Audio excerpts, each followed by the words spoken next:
सरहदी दीवार। जब विजयनगर में तोड़फोड़ की घटनाएं बढ़ने लगीं, तो राजा कृष्णदेव राय ने इन घटनाओं से चिंतित होकर मंत्री परिषद की एक बैठक बुलाई और इन घटनाओं को रोकने के उपाय पूछे। तब सेनापति बोला, पड़ोसी दुश्मन देश के गुप्तचर ही ये काम कर रहे हैं। हमें उनसे नरमी से नहीं, सख्ती से निपटना चाहिए। सीमा पर सैनिक बढ़ा दिए जाने चाहिए ताकि सीमा की सुरक्षा ठीक प्रकार से हो सके। मंत्री जी ने सुझाया। राजा ने अब तेनालीराम की ओर देखा तो वो बोला, मेरे विचार में तो सबसे अच्छी बात यही होगी कि एक सरहदी दीवार बनाकर हर समय सेना का पहरा दिया जाए। मंत्री के विरोध के बावजूद राजा ने तेनालीराम का सुझाव सहर्ष मान लिया। सरहदी दीवार बनाने का काम भी उन्होंने तेनालीराम को ही सौंप दिया और कहा कि 6 महीने के अंदर पूरी दीवार बन जानी चाहिए।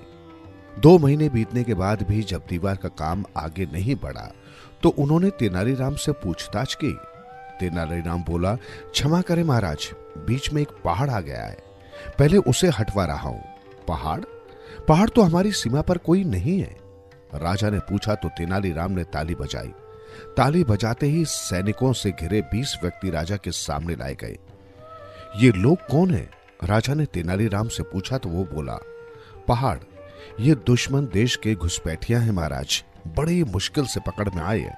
पिछले 1 महीने से इनमें से आधे 5-5 बार पकड़े गए थे, मगर इन्हें दंड नहीं दिया गया। कारण मंत्री जी बताएंगे, क्योंकि इन्हीं की सिफारिश पर इन लोगों को छोड़ा गया है। मंत्री के चेहरे पर हवाइयां उड़ने लगी। राजा सारी बात समझ गए। उन्होंने सरहद का सारा काम मंत्री से लेकर तेनालीराम को सौंप दिया।